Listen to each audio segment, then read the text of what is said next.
রাজবল্লভপুর ২ নম্বর পঞ্চায়েতের অন্তর্গত রাজবল্লভপুর উচ্চ বিদ্যালয়ের ঠিক পিছনে একটি নৃশংস ঘটনা ঘটেছে। গতকাল একটি ধর্ষণ হয়েছে 7 বছরের বাচ্চা মেয়ে। হ্যাঁ বলুন, দিদি বলুন।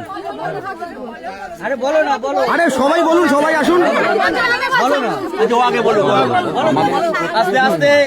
বাচ্চার বয়স হচ্ছে 7 বছর। তো ও হচ্ছে ওর বাড়িতে, ওর মা হচ্ছে ওকে পান আনতে পাঠিয়েছিল পাশের বাড়িতে। ও পান আনতে গেলে ওই বাড়ির যে ছেলেটা যে ওর সঙ্গে বাজে ব্যবহার করেছে, সে ওকে বলেছে যে তুই ঘরে এসে বস, আমি হাত ধুয়ে তোরা পানটা দিচ্ছি। এবার ও ঘরে ঢুকে, হাত ধুয়ে ঘরে ঢুকে ওর বাচ্চাদের সঙ্গে কিছু করেছে, মানে খুবই বাজে কাজ করেছে। করার পরে ওর মা ডেকেছে, ও বাড়ি আসার পরে বলছে কি যে কি হয়েছে, ও কিছু না বলে ও সোজা পড়তে চলে গেছে। যেই বাচ্চা পড়তে যাওয়ার সময় কাঁদে, সেই বাচ্চা সেদিন কাঁদেনি।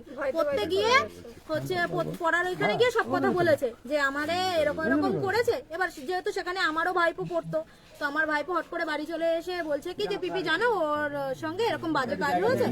তারপর আমি ওর মার কাছে এসে আমি বলছি যে বৌদি এরকম ঘটনা হয়েছে, তুমি কি কিছু জানো? তো বলছে কি যে হ্যাঁ আমি জানি, আমি কাউরে কোনো কিছু বলিনি। আমি কেন তো তাহলে তুমি বলছো না কেন? তুমি কিছু বলো, আমরা সবাই তোমার পাশে আছি। একটা বাচ্চার সঙ্গে এরকম হয়েছে। বলছে কি ঠিক আছে আমার স্বামী বাড়ি আসুক, তারপরে আমি বলতে পারবো, এখন তো আমি কিছু বলতে পারবো না। তোমরা এখনো চুপ করে কেন আছো? এখন বলো, এবার তো দাঁড়াও। ঠিক আছে, তো কালকে রাত্রিবেলাও তেমন কিছু বলেনি। আজকে সকালবেলা আবার আমি বললাম যে আমি আমার কাকিমা সবাই এসে বললাম যে ওদের কিছু বলো, কিছু তো বলা উচিত। তারপরে ওরা ঠিক আছে বলছে, ঠিক আছে তাহলে আমরা ক্লাবে জানাচ্ছি, পুলিশকে জানাচ্ছি। ঠিক আছে, তারপরে ক্লাবে পুলিশে জানায়। পুলিশ কখন এসেছিল? হ্যাঁ, পুলিশ কখন এসেছিল? 11:30 এসে নিয়ে চলে গেছে ওদের। হ্যাঁ, পুলিশ গায়ে হাত দিচ্ছে, মানে পুলিশ এসে কাকে এক এক করে বলুন, এক এক করে বলুন, শোনা যাবে না। পুলিশ এসে একে ধাক্কা দিয়েছে যে হচ্ছে তুই এই পাড়ার ভিতর ঢুকিস না, তুই এরকম একটা বাচ্চার সঙ্গে এরকম করেছিস, বাচ্চাটা সবকিছুই বলে দিয়েছে, তুই পাড়ায় ঢুকিস না, তোরা কিন্তু মেরে ফেলবে। ঠিক আছে, তা উনি এই সাহসটা পেলো কি করে? এটা কে বলেছে? এটা ওর মা বলেছে, মানে ছেলেটার মা বলেছে। ছেলের নাম কি? অভিযুক্তের নাম কি? ছেলেটার নাম হচ্ছে সতীশ সরকার। এখানে কত বছর আছে? এখানে 10-12 বছরের বেশি আছে, কিন্তু এর আগেও একটা এরকম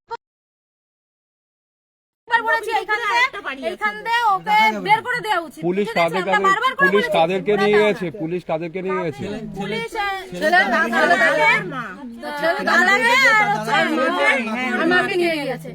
ছেলেকে এখনো খুঁজে পাওয়া যায়, ছেলেকে খুঁজে পাওয়া যায়। পুলিশ আপনাদের কিছু বলেছে? হ্যাঁ বলেছে, বলে গেল যে আমরা বলেছি যে আপনার নাম?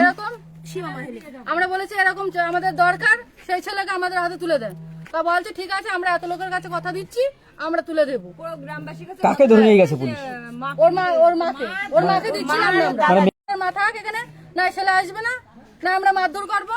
তা ছেলের মা কান্নাকাটি করছে, আমি বলছি কান্নাকাটি করে লাভ নেই, ছেলেকে দরকার আমাদের, এক্ষুনি এনে দাও। তা পুলিশ বললো আমি কথা দিচ্ছি ছেলেকে নিয়ে আসবো, তাই বলে নিয়ে চলে গেল। আপনারা এখন কি চাইছেন?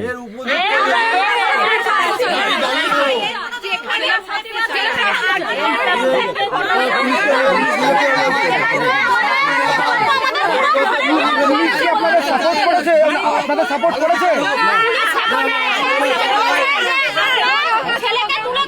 কিন্তু বলেনি যে কবে তুলে দেবো, মানে পুলিশ কোনো রকম সহযোগিতা করেনি? পুলিশের মারধর করেছে? যখন প্রতিবাদ করি তখন এখানে প্রচুর লোকজন এক জায়গায় জমা শুনলাম, শোনার পরে মাথাটা আমার মেয়ে আর এই যে মেয়ের সাথে হয়েছে একসাথে, আমার মেয়েটা পড়াশোনা করে, একসাথে স্কুল থেকে হাত ধরে বাড়ি আসে।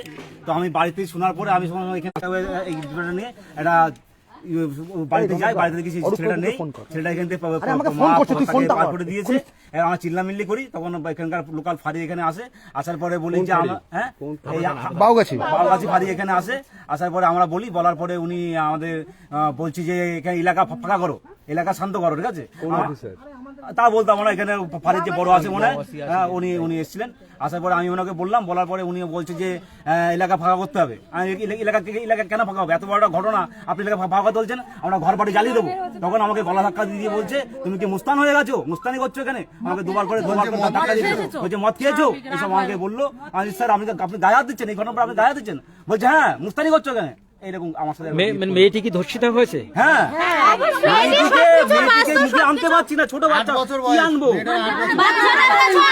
7 বছর প্লাস বয়স। আমার নাম টিটু রায়।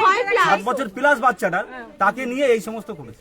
বাচ্চাটার কাছে আমি শুনেছি, বাচ্চাটা বলছে সব কথা বলেছে, এই ঘটনাটার সাথে কি হয়েছে সত্যি কথা বল। ও বলতে ভয় পাচ্ছে, পরে আমাকে ভয় দেখানো হয়েছে। এবার বলছে কি যে হচ্ছে আমি কোনো কিছু বলবো না, আসলে সবকিছু বল, কিছু হবে না তো। ও সবকিছু ভয়তে ভয়তে সবকিছু বলেছে আমাকে, এরকম করেছে, এরকম মাঝে মাঝে কাজ করেছে আমার। আমরা গিয়ে বলেছি মসলন্দপুর 2 নম্বর পঞ্চায়েত, রাজবল্লভপুর মাঠপাড়া।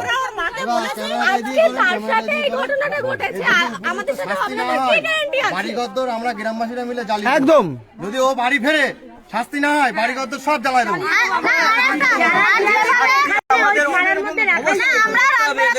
না, এর বিচার চাই, এর বিচার চাই, এর বিচার চাই, এর বিচার করতে হবে।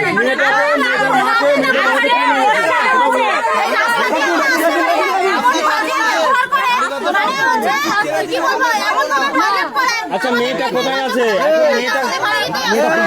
বল, মেয়েটা এখানে নিয়ে গেছে, মেয়েটার মাকেও নিয়ে গেছে, মেয়েটার বাবাকেও নিয়ে গেছে। বল, মেয়েটা কোথায় আছে?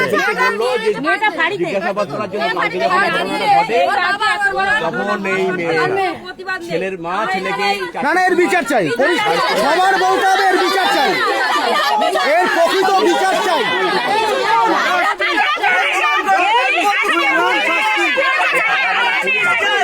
এর প্রকৃত বিচার চাই। আমরা প্রত্যেকে এখানকার বাসিন্দা, আজকে আপনারা আমার ঘরে হচ্ছে, এর প্রকৃত বিচার চাই।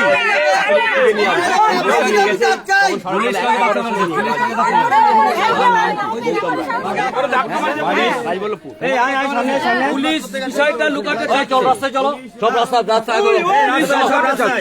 রাস্তায় চলো, রাস্তায় চলো, প্রকৃত বিচার চাইলে রাস্তায় চলো। আরে চল চল।